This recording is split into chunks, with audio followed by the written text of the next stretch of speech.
Olá, eu sou o André Lage. Vou continuar aqui a série de extraindo informação de documentos jurídicos com o ChatGPT, a engenharia de prompt. Essa parte aqui, a elaboração de documentos jurídicos, eu foquei no exemplo da elaboração de uma petição inicial. Tá? O contexto aqui é uma mulher divorciada com renda de um salário mínimo e um filho menor de idade com deficiência física. Bom, então a gente vai começar com uma abordagem ingênua, né? Ou seja, a engenharia de prompt, lembrando que é o seguinte, a gente vai tentando, a gente vai interagindo com o prompt e vai analisando o resultado, tá? Então, comecei com uma forma bastante simples, pedindo prepare a petição inicial para o pagamento de uma pensão alimentícia para menor com deficiência física. Bom, então o que é que ele gerou? Lembrando que aqui é o prompt, quando eu coloco o prompt aqui, você pode copiar essa parte aqui, ó, e colar lá no seu ChatGPT, por exemplo. Não preciso usar essa ferramenta que eu estou utilizando, tá? E aqui embaixo eu coloco a resposta, a saída que ele deu, tá? Aí ele gerou aqui um template, um modelo, né, da petição inicial. Bom, vamos analisar então esse prompt, né? Vamos agora especificar melhor de acordo com as peculiaridades desse caso fictício. Então, eu coloquei, prepare uma petição inicial para o pagamento de pensão alimentícia, levando em consideração as seguintes informações. A petição será encaminhada para uma vara de família de TJSP, a solicitante é divorciada, aí coloquei as demais informações, né? Coloquei o salário do pai da criança e disse para atuar como advogado especializado em direito da família. Então, o que foi que ele fez? Olha o resultado da saída. Qual é a conclusão, né? Vamos tentar agora, ainda não tá, eu acho que não está bacana ainda, vamos tentar melhorar. Vamos melhorar o discurso para fazer um discurso mais apelativo. Tá? Nesse caso aí, provavelmente não precisa, que é uma situação bastante, com direito é muito forte. Mas a gente pode pensar nisso em outros tipos de elaboração de petições ou de documentos jurídicos. Vamos lá. Então o que é que a gente adiciona aqui? Use um tom apelativo para sensibilizar o juiz, enfatizando a renda da mãe e a condição de pessoa com deficiência do seu filho. Tá? Então, o que foi que ele fez aqui? Deixa eu colocar aqui para dar tempo de vocês verem. Aí vocês apertam pausa.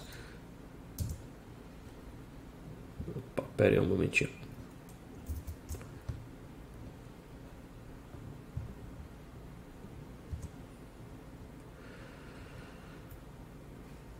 Bom, o que é que aconteceu? Eu não gostei disso aqui porque os fatos, que é onde deveria estar sendo a narrativa, ainda ficou pobre, ainda ficou muito sucinta. Pobre nesse sentido de sucinta, não criou o discurso apelativo. Tá? Aí o que é que a gente adiciona aqui? Essa frase eu já tinha colocado no prompt, a gente diz, olha, ao narrar os fatos, seja bem detalhista, criativo e narre de forma ampla a situação. O resultado veio da seguinte forma. Olha como ficou os fatos. Tá? Então eu acho que ele ainda não fez o dever de casa. Tá? Então agora a gente vai tentar informar a quantidade de palavras na narrativa dos fatos. Criar os fatos de uma forma mais apelativa, explicar, detalhar, sensibilizar, criar um texto mais, né, eloquente nesse quesito. Bom, e aí o que é que eu fiz para tentar? Vou tentar dizer, olha, use tantas palavras, forçando mesmo assim, ó, use tantas palavras na hora que você for descrever os fatos. Então aqui é só um exemplo didático, né? Para saber quantas palavras tem os fatos da saída aqui de cima, eu colei a saída aqui de cima, usei o próprio ChatGPT para dizer quantas palavras tem nesse parágrafo. E ele disse aqui que tem 87. Bom, então eu vou colocar mais. Eu vou agora dizer, olha, aqui você usa mais palavras. Então o que foi que eu fiz? Mantive, ao narrar os fatos seja bem detalhista tal. A diferença é que eu adicionei isso aqui ao prompt. Ao narrar os fatos, use 200 palavras. O que é que ele fez? Ele fez o seguinte. Piorou. Olha como a petição se transformou, foi uma petição pior, né? O que é que aconteceu? Ele entendeu, né? Assim eu entendi que ele entendeu que narrar os fatos fosse a petição inicial e não a seção dos fatos. Tá? Ficou então a ambiguidade aí. Então a gente vai tentar corrigir da seguinte forma. Olha o que a gente faz. A gente mantém essa parte aqui, ó, use um tom apelativo, e a gente altera essa parte de baixo que eu selecionei. A gente vai dizer especificamente na seção intitulada aqui no inglês, não é português, intitulada dos fatos da petição inicial, seja bem detalhista, criativo e narre de forma ampla a situação. De novo, na seção intitulada dos fatos da petição inicial, use 200 palavras. Eu vi que tinha 87, bom, 200. E para elaborar a petição inicial, use 200 tokens. Aqui, eu estava querendo que ele usasse os tokens do ChatGPT, tá? Mas eu acho que ele entendeu aqui que 200 tokens são 200 palavras também, 2.000 palavras, certo? Ou seja, o que eu quero dizer é o seguinte, use 200 palavras para a seção dos fatos, mas para o documento, escreva bastante, tá? Para ele não sintetizar o documento dessa forma. Vamos ver o que é que aconteceu. Aqui o resultado. Espera aí.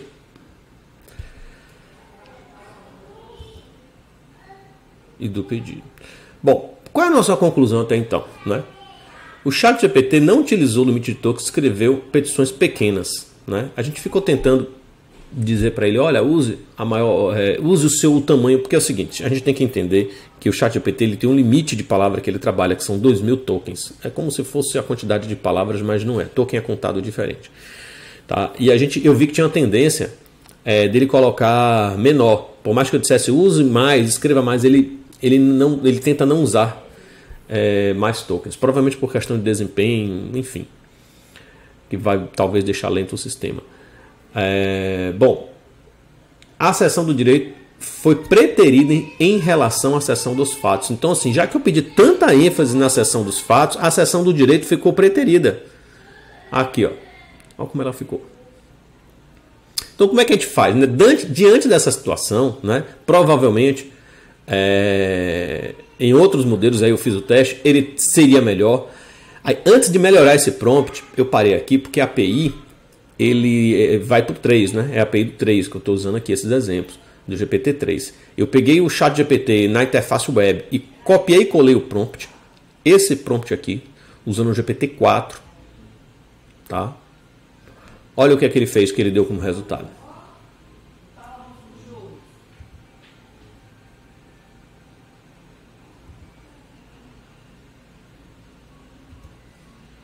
Você vê que já fica com uma qualidade melhor, tá?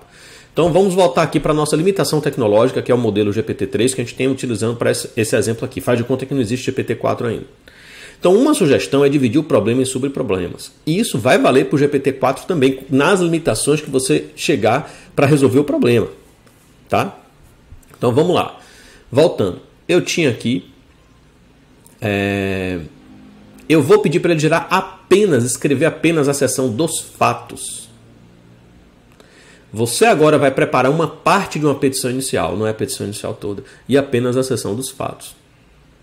Vamos ver o que é que ele faz. Aí ele gerou só a seção dos fatos. Tá?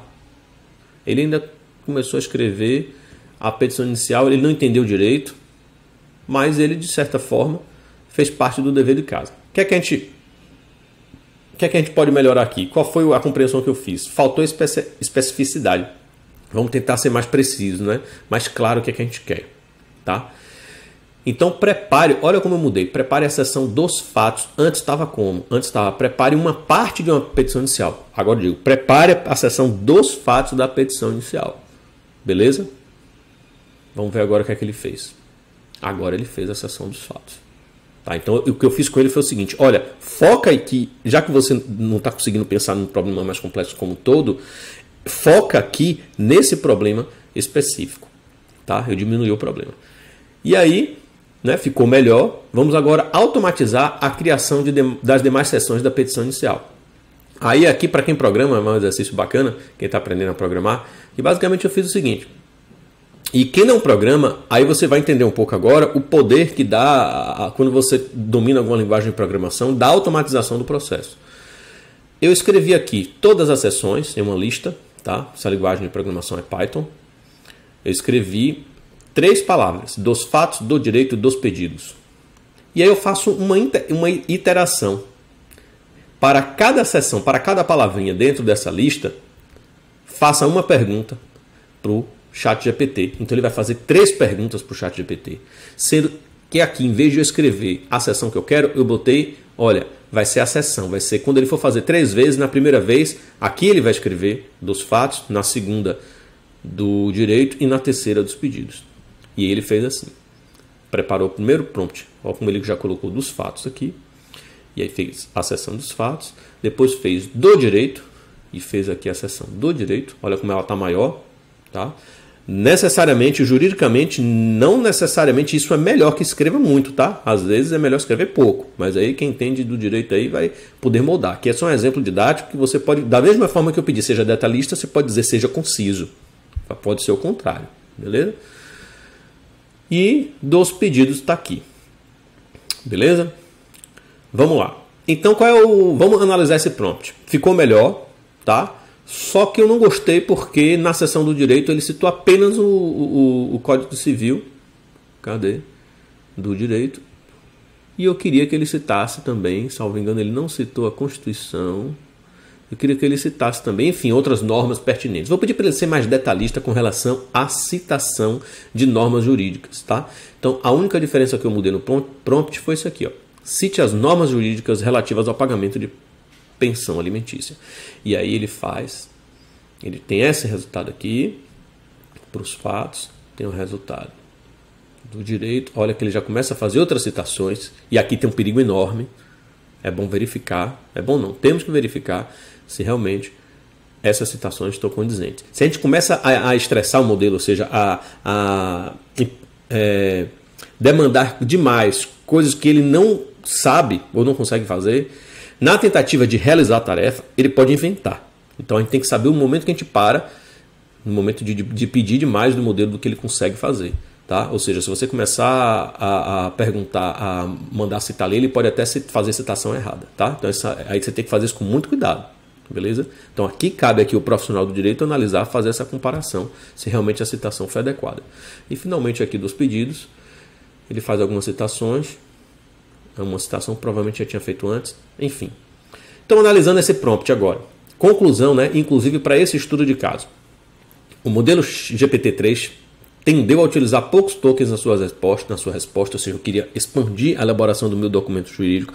Então o que foi que eu tive que fazer? Eu separei, eu dividi o problema em subproblemas menores e consegui fazer resultados de maior qualidade. Tá? E aí eu utilizei para automatização desse processo, eu utilizei uma linguagem de programação só para ajudar. Tá? Mas você pode rodar isso aí no chat GPT, copiando e colando o prompt 3 vezes. Né? Aí você testa aí no GPT-4 para ver como ficou a qualidade. Então agora faça esse exercício que eu falei agora para vocês e esse aqui de investigar das normas jurídicas que foram citadas corretamente e elabore outro tipo de petição, pode ser uma petição intermediária, adaptando os prompts aqui ou um prompt que você possa pensar aí para o problema do direito.